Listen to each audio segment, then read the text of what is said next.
Thank you for tuning into this week's episode of the Rising Laterally podcast. This is Arjun Sachdev. And this is Jay Ballou. We hope you find something here that offers you new meaning or a fresh perspective. If you do, we encourage you to give it life. Be bold. Experiment. And most importantly, bring it into the interactions with the people you surround yourself with. And see what happens.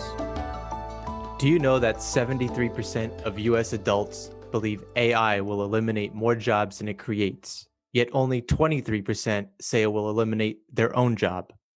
This shows the overconfidence people have in themselves and that a machine will never be able to do what they do. We're about to talk about a really fascinating book today called Futureproof: 9 Rules for Humans in the Age of Automation. This was actually recommended from someone we know. Shout out to Leo. He's a really good friend. He told me about the book and he liked it because to him, it brought awareness about all the external forces that were stealing our attention. But at the same time, there were ways on how we can be more mindful once we were equipped with that knowledge. So I picked it up. And it turns out that the person who wrote it, Kevin Roose, lives in the Bay Area, and he is an award-winning tech columnist for the New York Times. He actually has 2 other best-selling books as well, Young Money and The Unlikely Disciple.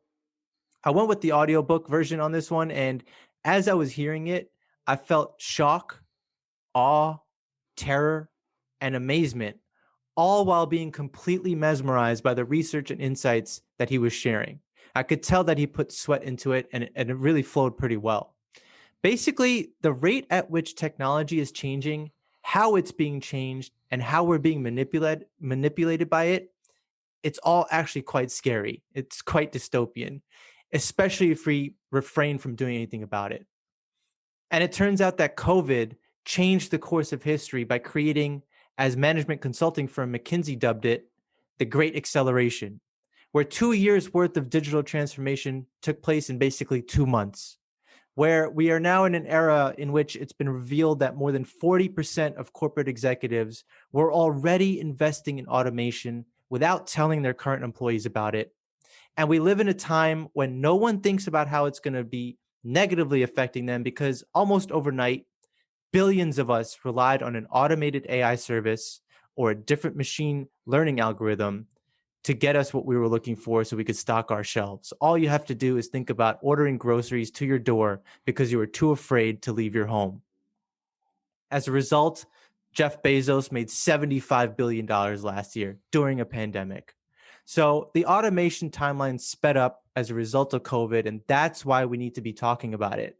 We are all a part of the unfinished 4th industrial revolution that's taking place.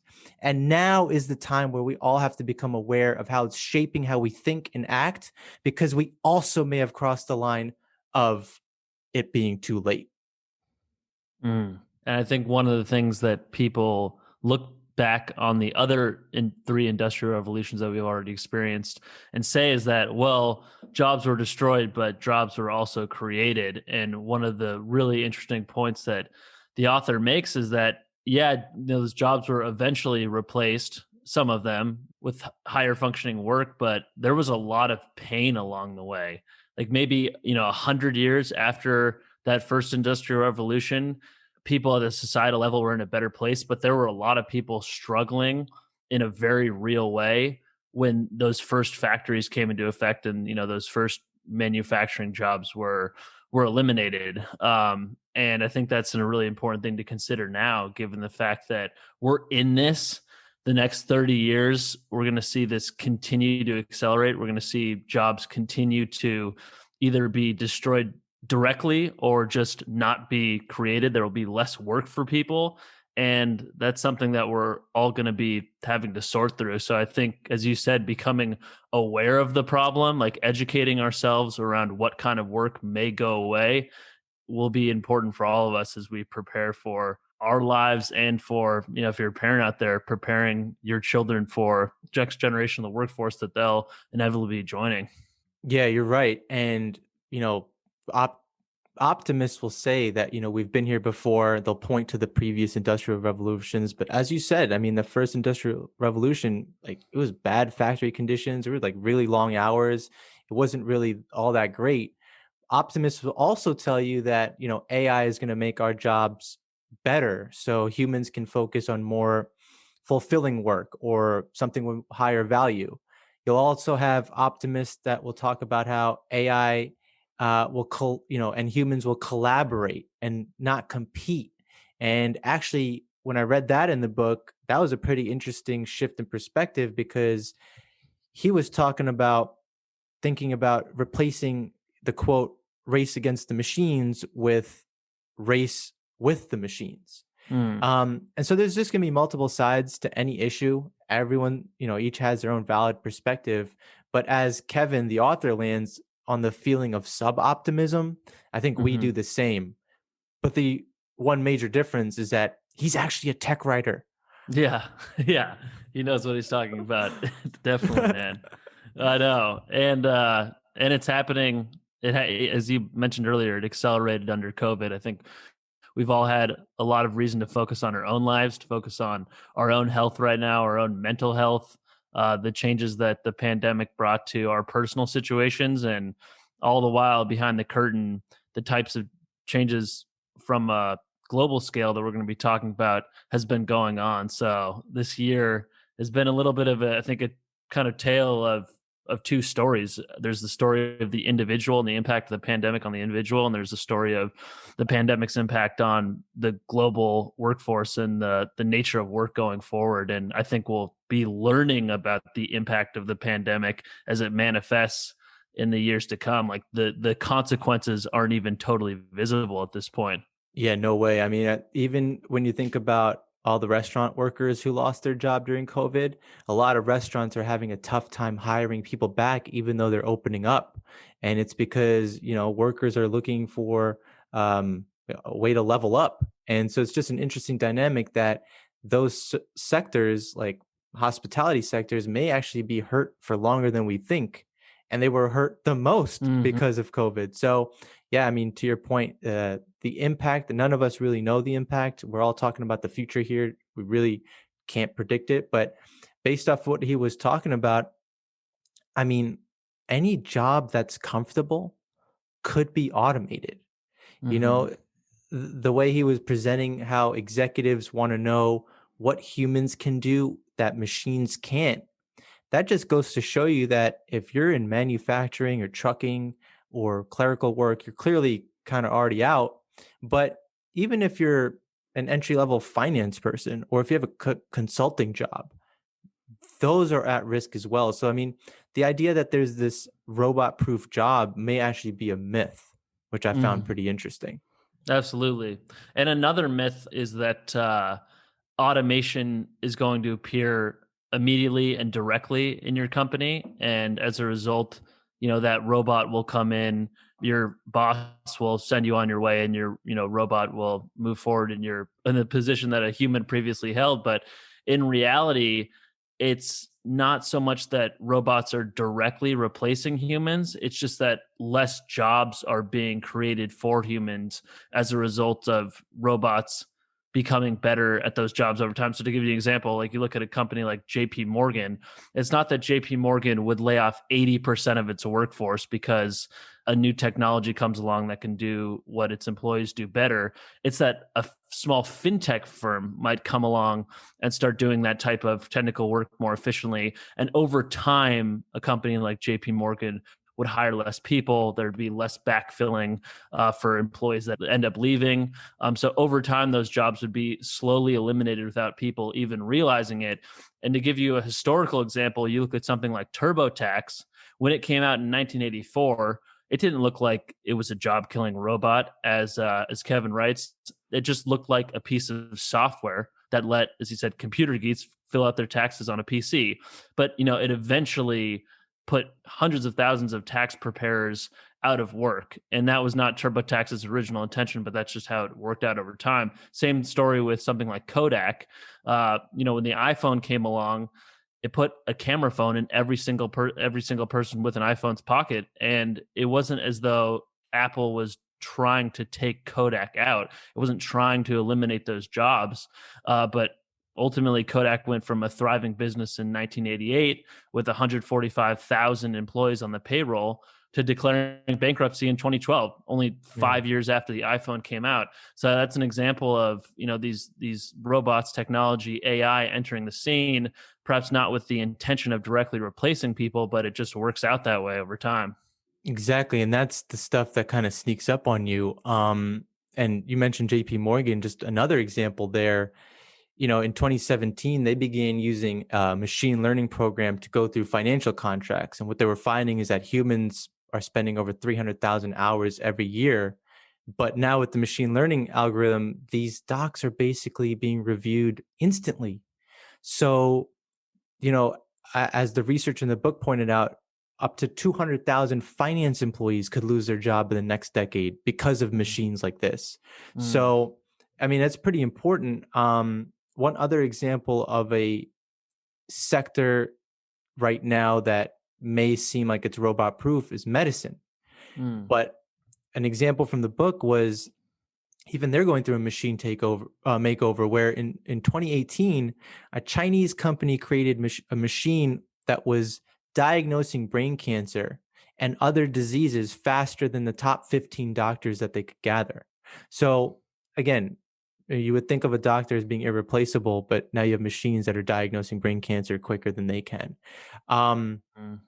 Right. And so that's interesting because a lot of it feels like, when you think about bots, you think about like a crazy looking dog or like a robotic dog from like Boston Dynamics or something, or you think about something like the Terminator.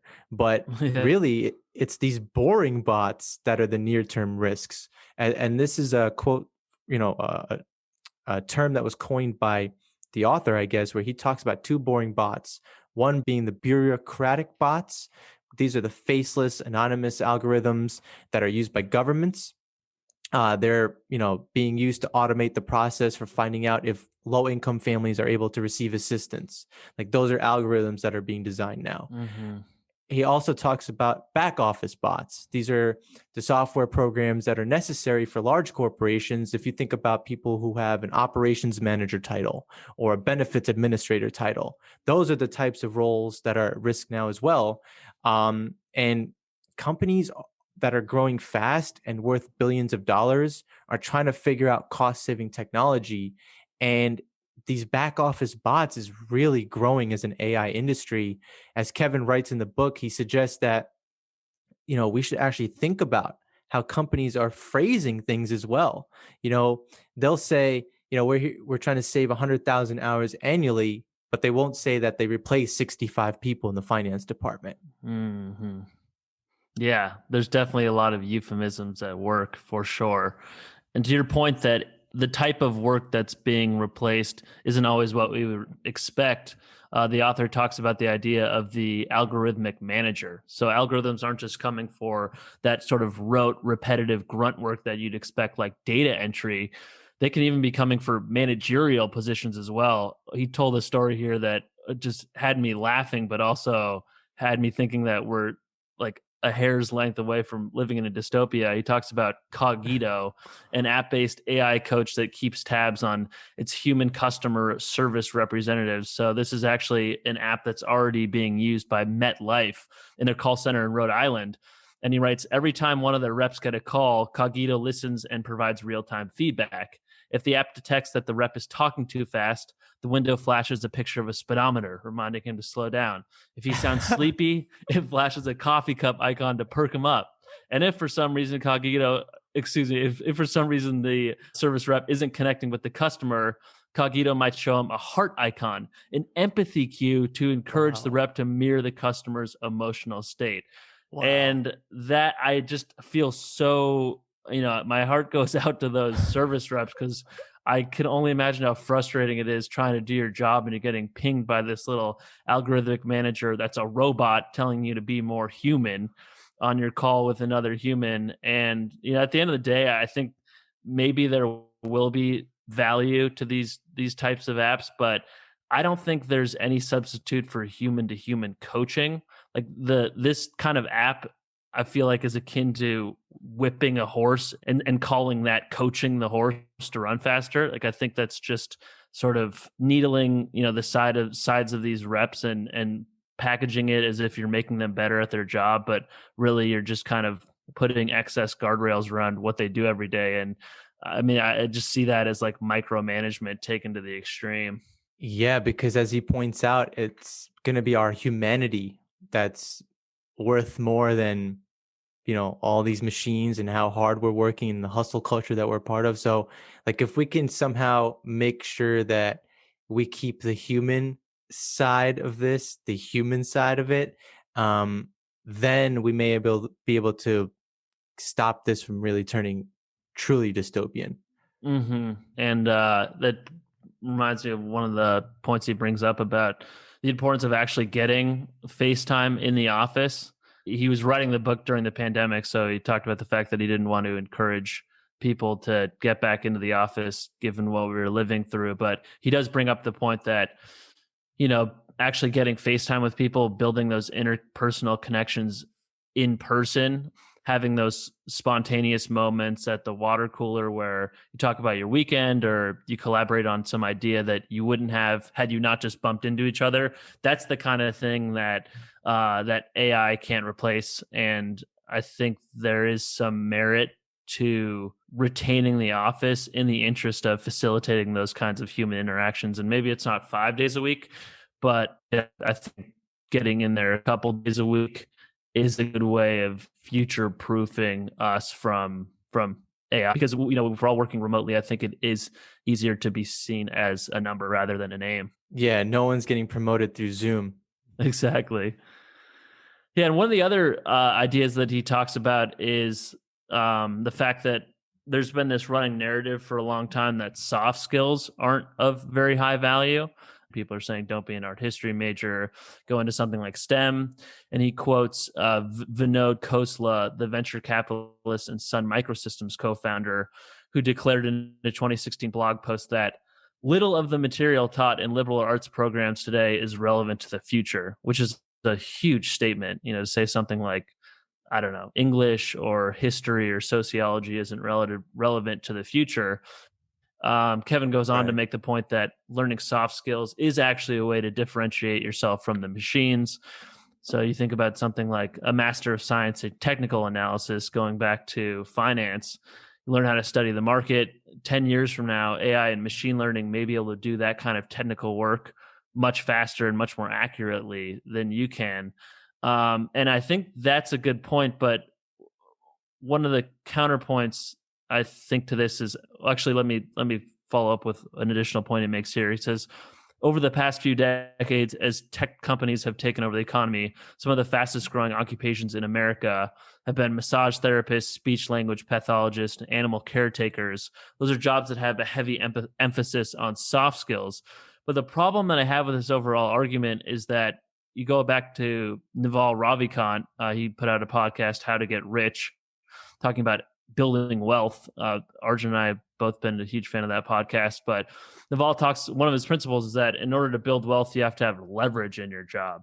So leverage is, writing one piece of software that millions of people can use. And a massage therapist, on the other hand, can only massage one person at a time. So there's really no leverage in a role like massage therapy or speech language pathology or animal caretakers. And not to take anything away from that work, but I think if we're talking about securing the middle class and preserving the American dream, people will need to be able to thrive in more highly leveraged roles. And I don't know if there will be highly leveraged roles that rely on soft skills. And that's me being a little bit of a pessimist, but I wonder if there will be jobs where people can make a couple $100,000s a year relying on those soft skills, or if you really do have to go into STEM to fulfill what may be your version of the American dream. So that's, again, the pessimist in me talking, but I think it's a point that's worth considering. That was a lot there, so I'm trying to digest that. And Yeah. I think it comes down to, we actually are in an environment where now your handprint and what you're doing is going to be much more valued. Like, the idea that you can outwork a machine is sort of a fantasy. Mm-hmm. And if you look at artists and artisans, they actually may be in a better position than a data scientist, for example, because there's more value that's being given to creativity and less value that's, to things that are being built by robots. Mm-hmm. Um, like if a business is able to show transparency into what goes into a product, then they're actually getting a lot more attention. So, I mean, like leaving your handprint means trying to figure out how to include something that is truly uniquely yours. So if you're in a sales process, it could be something like the way you start a meeting might be different than the person next to you, but because you started the meeting that way, you've been able to develop relationships, with people. And as a result, like that's been successful for everyone. Right. So it's like, what are you bringing to the table that's unique? I mean, it may be that the insights you bring to the table are unique. And on top of that, you're also funny. So if you're able to be humorous and keep it client focused and keep it professional and authentic, then that's your handprint, and that would be valued. Like not only is it that you've brought unique insight, you also delivered it in a unique way and no other machine can replicate it. So, I mean, one example of this that he shares is a company called Ceramics. Heath Mm-hmm. Ceramics. They're a pottery studio in Sausalito. And basically, this company had a cult following. But what was happening was in 2003, they noticed that it was easier to mass produce on a large scale if you went the cheaper route, and that started to dominate the industry. So the owners, they knew they couldn't compete on price and volume, but they could compete on humanity. So in 2003, there was a new acquisition, new owners came in, and they kept it a local store, and they actually moved their main production to the Mission District in San Francisco. And they began offering factory tours so people could see the work that was going in. They ended up also opening up Heath Collaborative, where jewelers or bakers could have booths set up next to their store. And so by doing all of this, they're showing their work, they're reminding people that real people were creating these objects. And since that 2003 acquisition, Heath Ceramics has grown to $30 million in annual sales, and last year became debt-free for the first time since 2003. Mm-hmm. So by offering their humanity and showing the work that goes in, they were able to, outpace the hustle of a machine. I thought that was a pretty interesting example of like leaving your handprint on something. But it's hard. We live in an era where like everything is more predictable. Don't you feel like you and your friends are kind of doing the same things, reading the same things, listening to the same things? Like, don't you feel like you're being just the same as the person next to you? Like, how many of your beliefs are actually yours versus them being put there by machines? Kevin, the author, goes into this, and he basically talks about how we are being told what deserves our attention. Mm-hmm. And the fact that recommendation engines are shaping who people are and who they want to become, it's a species changing phenomenon, according to him. He Mm-hmm. says the future of the self is the future of recommendation. He goes on to provide a couple of examples. He says, take a look at YouTube. 70% of all time spent on the site is a result of recommended videos. That's 30% of, crazy. right? 30% of Amazon page views come from recommendations. 80% of views on Netflix are from recommendations. And so with these recommendations, you think you're still in control because you're sitting there pressing play, but you're actually being coerced into these directions by these machines. And so think to yourself, how many times are machines overriding what you actually would find to be a great experience if it Mm-hmm. wasn't like suggested with something else? If there was nothing to compare it with, would you actually choose what you're choosing? Totally. Yeah, it reminds me of being a kid walking through we had like a VHS DVD movie rental place in our town center, and I mean, there were just rows and rows of movies, and we'd walk through there. My brother and I must have been 8 or 10 years old, and you just walk down the aisles and wait until something like caught your interest. You didn't Exactly. walk through the door and have someone put three movies in front of you and said, "Pick one of these three. They're trending number one in the world right now." It's like you just were able to kind of mosey around and let your attention wander and wait until something piqued your interest, and it led you to a much greater variety of content. And I think it is a really interesting point that he makes, that by becoming more predictable, which is what the algorithms want us to be, the more Right. predictable we are, the more they know us, the more they know what content we'll click on, the blander we become. Like, this isn't just like, okay, now my movies or my taste in movies is more boring. It's like I have less interesting things to add to the conversation when I meet new people or when I'm Exactly. talking with my friends, because we're all in our own echo chambers. And especially if we're like aligned, if we're all watching similar news, watching similar movies, listening to similar people, there's just much less room for new ideas and new ways of thinking to enter the conversation. I think, yeah, I mean, I think it really is incumbent on us at this point to willfully seek out new content, be it on Netflix, be it on Facebook, be it on Twitter, be it on YouTube. Like 70% of the videos on YouTube are driven by recommendations. Maybe next time you go on YouTube, go into it with some intentionality and think about like, what would I want to learn about? Not like but YouTube's going to give me 20 videos and let me pick one of them, and fall into that recommendation hole all over again. It's a really hard thing to do, but I think it can help us preserve our inner curiosity and our inner spontaneity as humans. It's wild to think about how the algorithms are just arranging us. Like they're arranging us in clusters, they're arranging us in groups. As you said, like if we're just surrounded with people that watch the same shows, like we're just simply being arranged. And there's Mm-hmm. actually people in Silicon Valley that have a job. There's a role that exists called choice architecture. And like this is not breaking news, but it's important because I want to bring it up because of the potential of the usage against us, right? So if you have a choice architecture working at a company and they have the power to change your preference, like that should make you feel uncomfortable. Totally. Absolutely. Are you fucking kidding Absolutely. me? Absolutely. And there again, the profit motive here is we want our customers to be as predictable as possible. Like the object here isn't let's make our users as informed as possible. Let's make our users as free thinking as possible. Let's make our users like as charitable to their fellow Americans as possible. Like it's the exact opposite. And that's the way that it's worked out.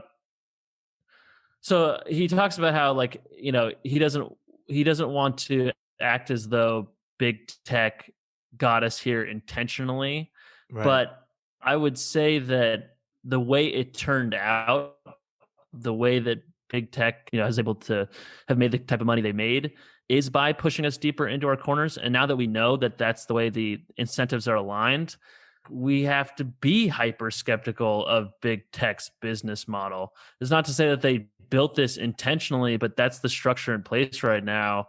And that's the system we're feeding every time we go on these apps and these websites. And unfortunately, we need them because they're like our critical information infrastructure right now. We need them to stay informed or pseudo informed, but it's just Yeah. important to know that the goal here isn't actually, again, creating like free thinking, loving, open-minded users. It's the exact opposite. And I feel like even I mean, I like look at some of the rabbit holes I've fallen down over the last 5 years since this whole recommendation engine thing has really spun up. And I look back on some of the things I thought about even a couple years ago. I'm like, I don't agree with that. Like I just had that idea hammered into me by watching the same types of content, reinforcing it over and over and over again. And it feels good to break free of it when you actually do get a little distance and you're able to see that that was something that was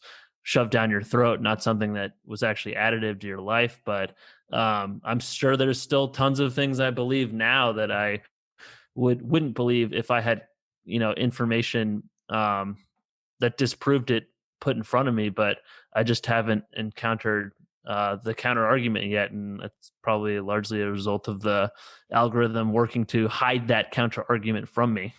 And to put some context in that, 80% of views on Netflix are from recommendations, and those recommendations saved them $1 billion last year. They simply kept your attention.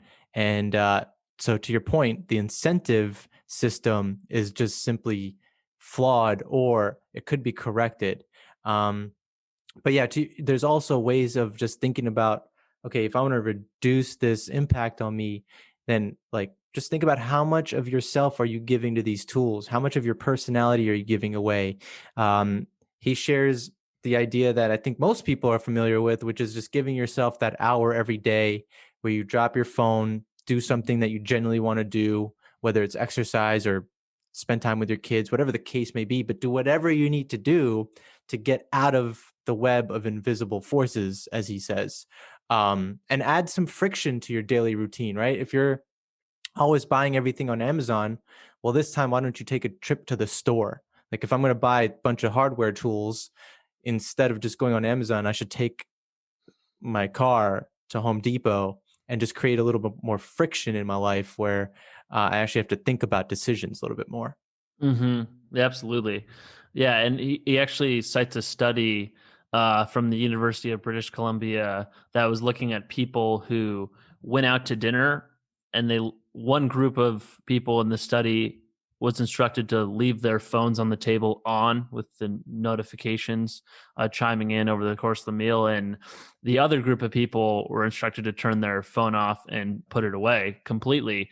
And the people that had constant access to their phone after the dinner was over actually found that evening to be a more boring experience. And we talked about this before, but our phones are actually boring us to death. Like they're interesting enough to kind of hold us in this vice of like half attention, but they're not really actually as interesting as what's going on around us, especially if what's going on around us is a meal with a friend or a spouse or you're a parent. Like it's really, what you're going to get out of your news feed pales in comparison to what you're going to get out of an intimate conversation face to face with someone you care about. And the way that I think about it is like, you wouldn't be scrolling through your phone if you went to a movie theater to watch a movie. You keep your attention on the movie. And I feel like,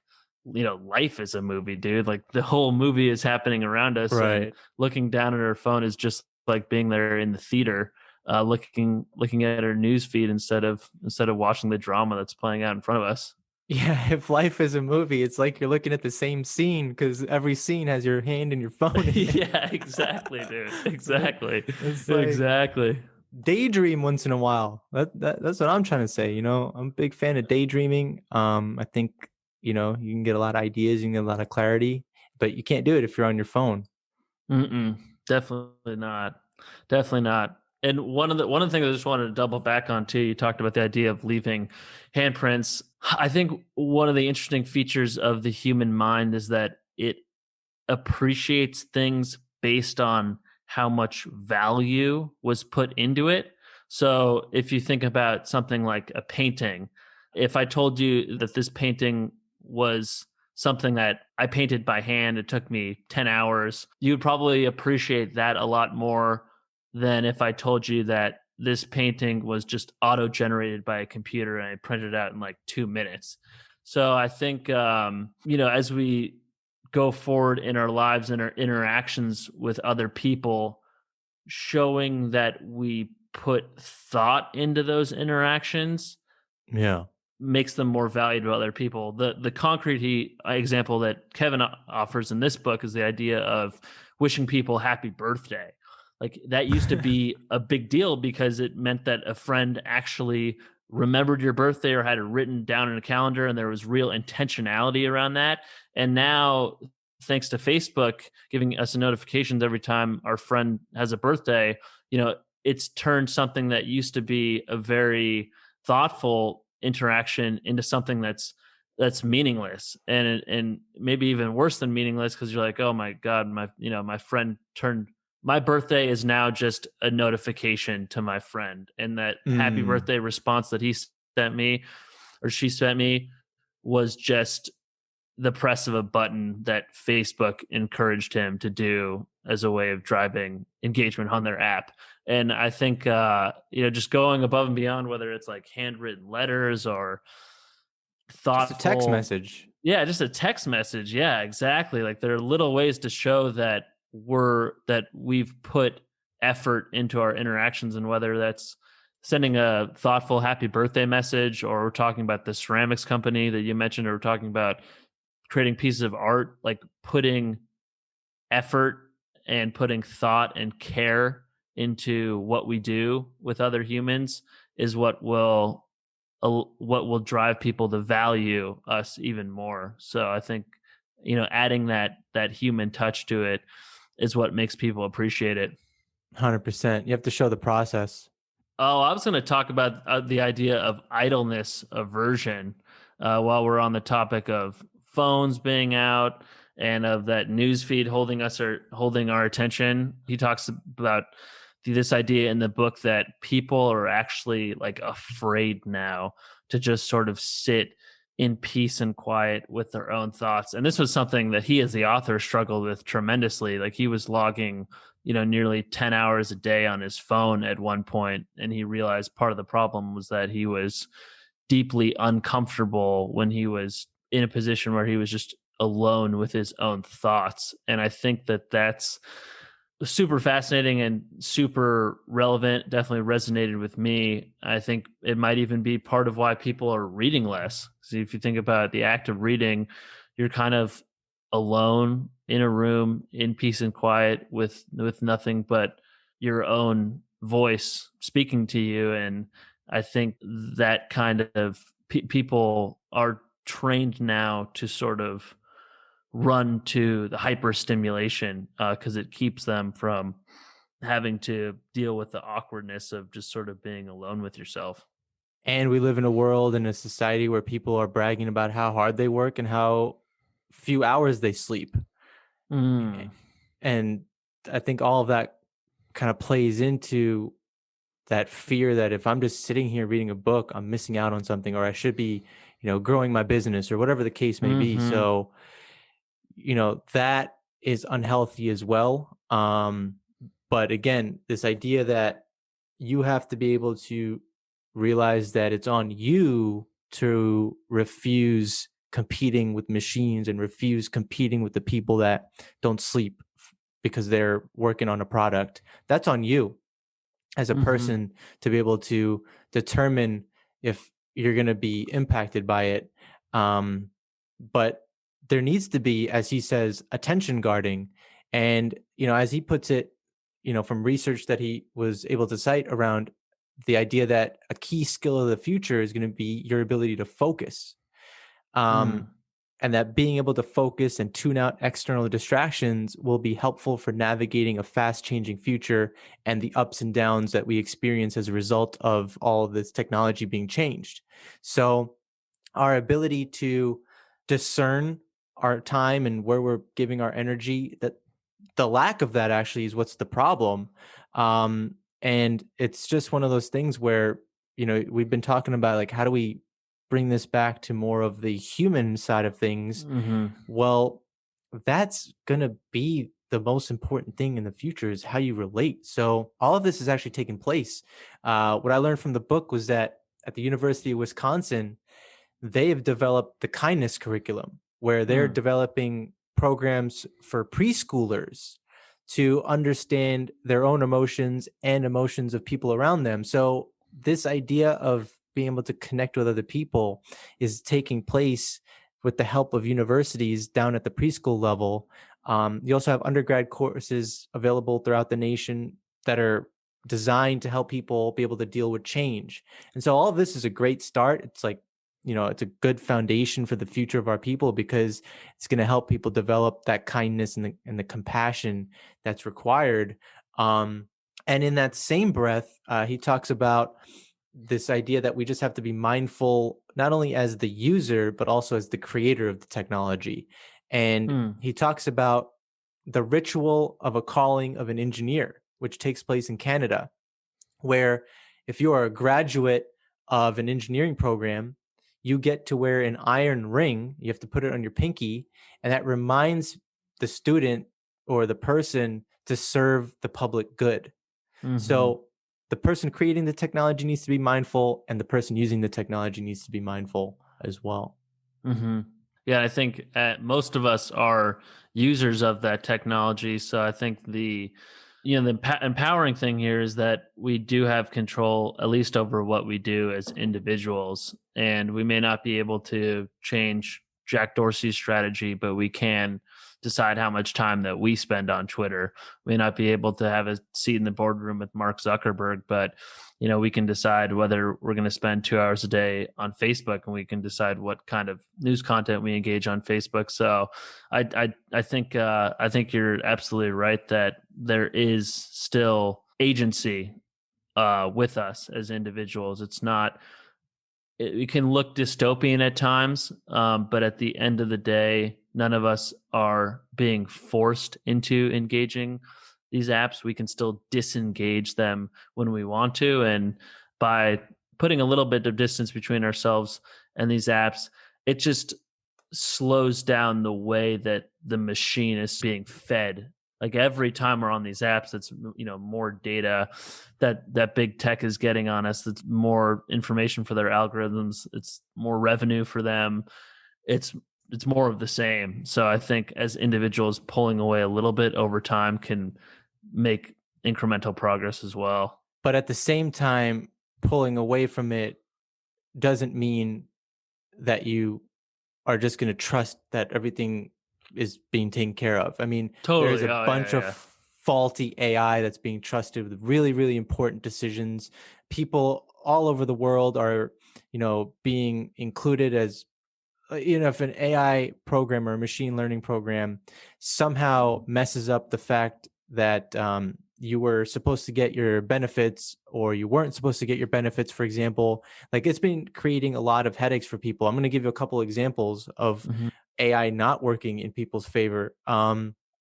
Think about Knight Capital. They lost $400 million in 45 minutes after an automated trading system had an error, and they Mm-hmm. almost went a bit out of business that day.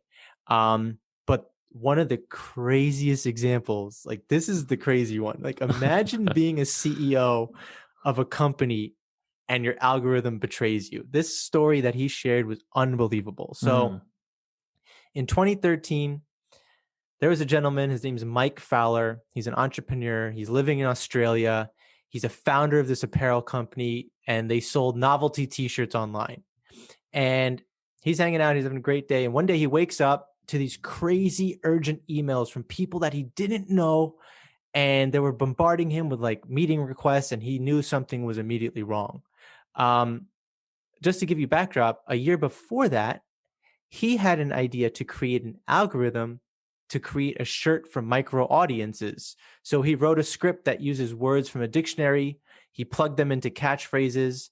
The algorithm auto-generated t-shirt designs, and then it listed them on Amazon in like 20 different colors and 20 different sizes. And so all of a sudden he's got this algorithm. It helps him sell a bunch of shirts really, really quickly. And he was off to the races. He's like, wow, I have this incredible machine that's, helping these people that want these super specific shirts made for them. Like think Mm-hmm. about a custom t-shirt. And then on March 2nd of 2013, a customer is scrolling through Amazon and they find these really, really disturbing shirts. It was in the template of the keep calm and carry on phrase. Mm-hmm. But she or whoever was looking at this Amazon page came across things that were like keep calm and hit her, keep calm and rape a lot. So that's super offensive. And that immediately caused this uproar on Facebook. And Fowler, the guy who created the algorithm, now has to talk about how it was the algorithm's fault, and days later his entire company shut down. So this simple mistake of forgetting to remove potentially offensive words Totally. changed the course of his entire life. And Mm-hmm. almost a decade later, it's like I'm sure he hasn't fully recovered from that. Absolutely. Yeah. AI doesn't have, at this point, it's not sentient, it's not conscious, it doesn't have judgment.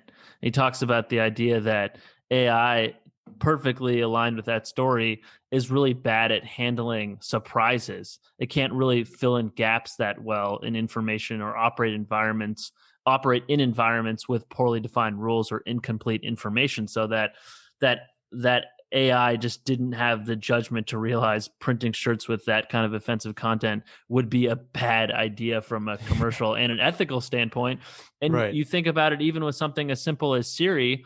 As Kevin writes, Siri can answer a simple, structured question like, "What's the weather in New York on Tuesday?"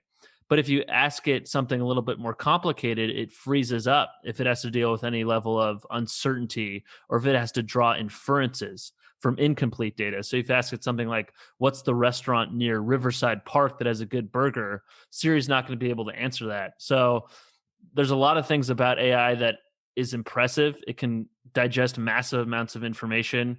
It can deliver incredible insights when it's dealing with a highly rules-based environment, but it's not as nimble and flexible and doesn't have the same kind of judgment as the human mind at this point, which is important to remember. And I think a heartening point in the sense that we humans still have a tremendous amount of value. Exactly. And bottom line is that like AI can improve our lives, but it's not a given that it will. And at any time, most people struggle with change. So even in this revolution that we're going through, there's going to be a lost generation as a result of all of this. But just think about your own finite lifespan, your own finite career. Think about how technology is changing, and just think about the fact that not everyone is benefiting from it. Mm-hmm. And I think from a democratic standpoint, maybe think about trying to vote for people that are aware of these problems and are talking about these problems. Andrew Yang, the former presidential candidate, put the idea of UBI on the map, Universal Basic Income, which would essentially be a program that gave a basic allowance to every citizen, say something like $2,000 a month. And as Kevin writes in the book, building those big nets like UBI, like universal healthcare, like robust unemployment benefits can do a lot to help those people that may be punished by the rise of AI over the next 10, 20, 30 years. So again, as an individual, we have control of the technology we engage. And as an individual, we have control over who we vote for. So I think putting people in office that are aware of these problems, talking about these problems, that's the kind of stewards we want to help lead us through this uncertain time. Yeah, I'm just thinking about this entire conversation and I'm thinking to myself, okay, like this is all really useful information, but I may be in a situation where if I bring out my personality, well, it may work against me. I would suggest that now is the time more than ever to make sure you stick to your personality. Mm, And because that's going to seem so hard, it's going to be worth it. mm, mm. Like, don't lose the part of you that makes you unique. Like, it's the last thing you would want to lose right now. And we're so close to it being lost because we're being controlled by what's being put in front of us and how we act and think. So I'm saying it may not be easy for you to stick to your personality depending on the situation you're in right now, but Mm, it is going to be completely worth it in the long run to go through that pain of staying to true to yourself in the face of when everyone else is just becoming like everyone else. amen. Now is the time to stick out. Amen. Yeah, there are so many ways to differentiate yourself, and personality is one of the easiest ones to do it because you don't really have to try to be yourself. All you have to do is just be it. I love you, JB. I love this book too, Futureproof. Go get it. Kevin, Roose, if you're listening to this, one day we're going to have you on the show. If you enjoyed this episode, you can sign up for the Rising Weekly newsletter sent out each week. Every Friday, we expand on the episode with insights, recommendations, and more. You can sign up at risinglatterly.com. Thank you.